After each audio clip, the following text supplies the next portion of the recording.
Welcome back. Hey, thank you very much. Welcome back Good to be Left Coast. The best, West It's Coast. not the best coast, but it's pretty far left.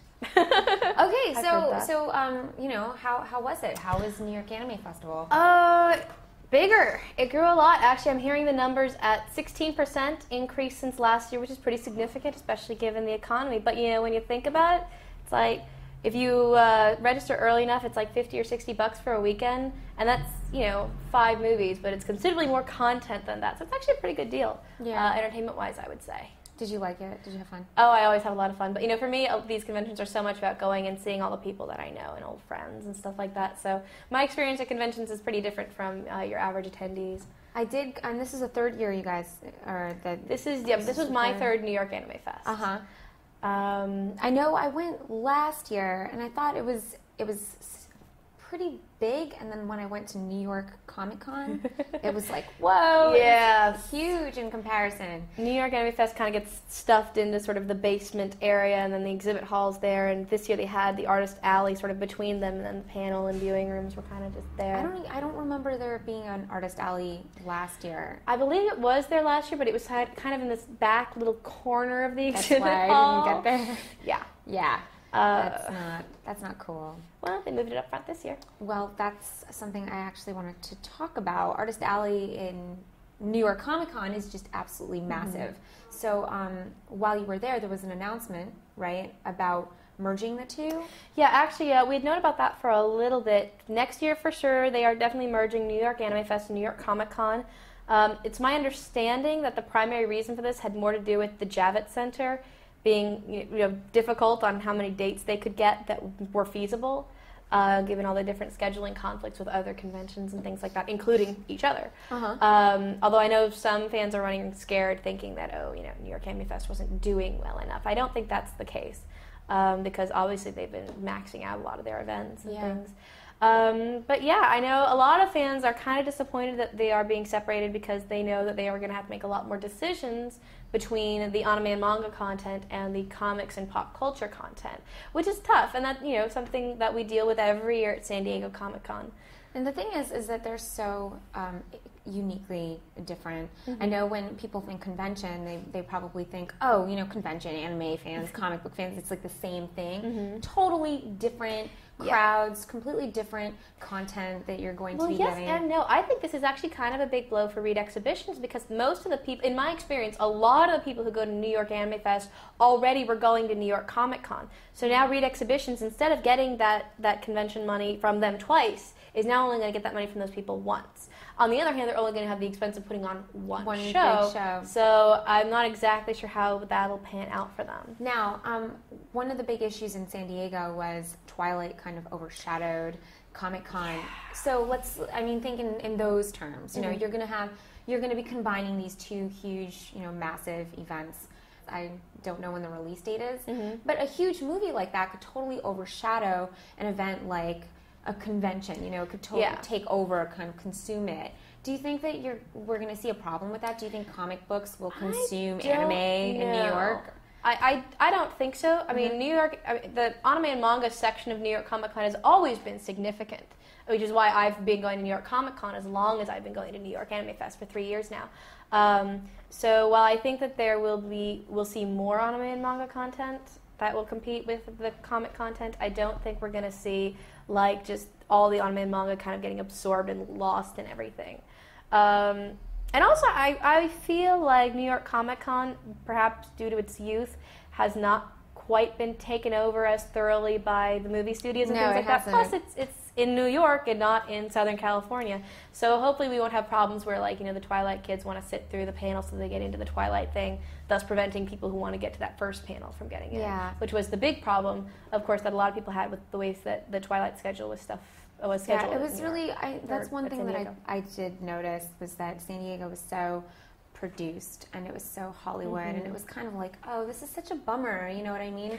Because you don't really want, I'm going there for comic book content and then you kind of get lost and you can't move in the crowds and it's crazy. New York Comic Con to me was perfect. Yeah. There was the right amount of people. Mix. It was a big venue, you know, and they took up a lot of space. And that's something else I wanted to ask you. Do you happen to know, you know, as far as space is concerned, how much of the Javits Center they're actually going to? No, I have no idea. And, you know, this is going to happen in September of next year now. So we're a full year off from knowing a lot of this stuff. Of the details. So I'm not even sure if Reed Exhibitions knows exactly how much of the space that they're getting. They may not. You know, when you're working with someplace like the Javits Center, you know, San Diego Comic-Con owns that convention center. That convention center has increased in size several times specifically for that convention. It would not exist as we know it without San Diego Comic-Con. With New York Comic-Con and Reed Exhibitions shows, the Javits Center dictates when they happen and how they happen and how much space they get. So you've got kind of this very different sort of negotiation going on. And I think, you know, Reed Exhibitions has been doing very well. They've got the Chicago Con coming up. They've got PAX East coming up. They're really growing a lot. So their power to deal with the Javits Center may be increasing. It's hard to know. Like, for example, this mix could wind up being a trade-off for a better deal for the year after that. We have no idea, obviously, not being privy. This is all my speculation. But, I think they're going to have to expand based on the numbers, you know, that you see at New York Anime Festival and New York Comic Con. There's no way they can't just, like, you could take over the whole building. It's easily. Yeah. But that costs a lot of money. Personally, and I've said this a couple times now, I don't know New York well enough to know what other options there are, but the Javits Center is not my favorite location. It's especially because I'm stuck in that basement, you know? Yeah. It's like the internet coverage there is really terrible. It gets stuffy and hot when it's full of people. And there's kind of this little, I suspect there's like a Javits mafia keeping anybody from opening up restaurants and stuff within a block, because you can only eat in the Javits Center, or you have to go all the way down to like 8th for anything. It's crazy, yeah. There's some locations uptown a little bit close to, but they're small venues. I know that New York, Wizard New York is going to be held there in like a couple weeks. Yeah. But, I mean, I don't know. So, overall, do you think this is a good thing? Do you think it's a big deal? Well, you know, from a very practical perspective, like I was saying earlier, I think for us it'll be kind of nice because we can just throw our resources financially into just one show, and a whole bunch of us can go out instead of having to split it into New York Comic Con and New York Anime Fest. So I think for Whiskey Media it could be a real good thing.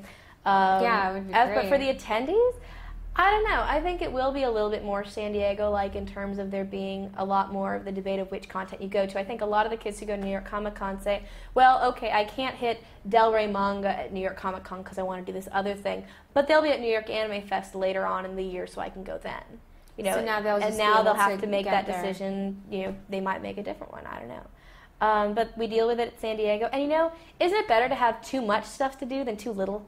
You know, and I think I think that's debatable. I'm excited about Long Beach, and we're going to go to Long Beach on Thursday. I'm leaving on Thursday. Yay! Yay! Yay! Are you Exciting. packed? Are you kidding? I haven't even done laundry yet. Like, I am not packed. No, I'm just glad I'm leaving the red boots at home this time. Not doing it. Yeah.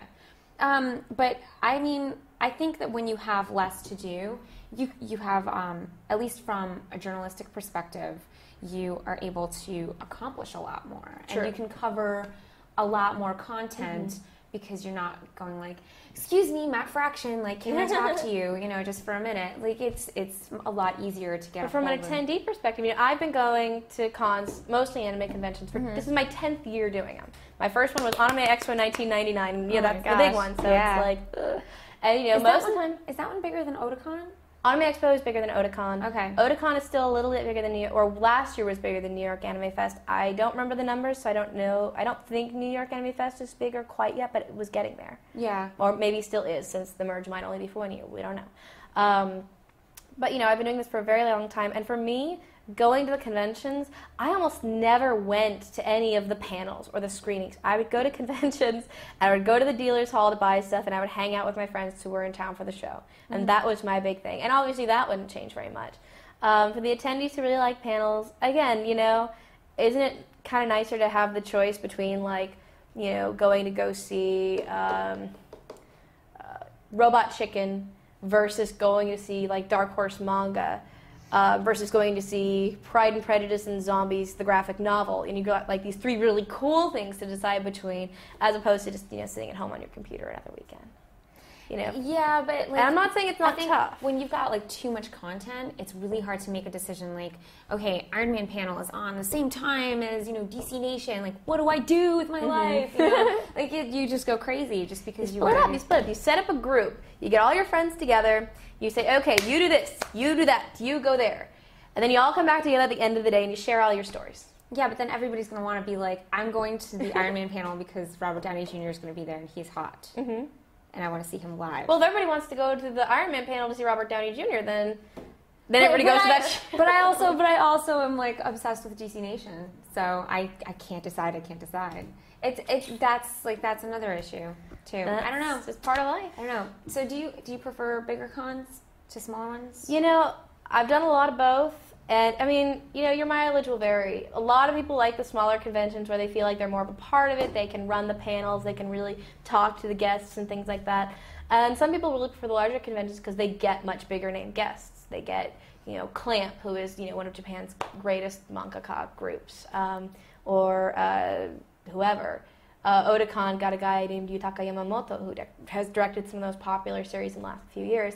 And you're not going to see those at Portland's convention, which is KomoriCon, although we had some great guests this year. I don't it's impossible for me to say. I don't like it when I feel like I'm in somebody's basement. Yeah, and I will say, a lot of smaller conventions, they're staying at hotels and things like that. KomoriCon had to have their exhibit hall, the dealer's hall, in what was essentially a revamped parking garage. Not revamped, like totally redone, but like they just had kind of the big stands with cloth stuff up against the walls. Which is fine, like it's cool, but I mean, it's better than nothing, but like, it's not as nice as the Javits Center, even the Javits Center's basement. I think geeks are very comfortable in a basement-like atmosphere, so maybe that's why we get put there so often. I'm not a geek.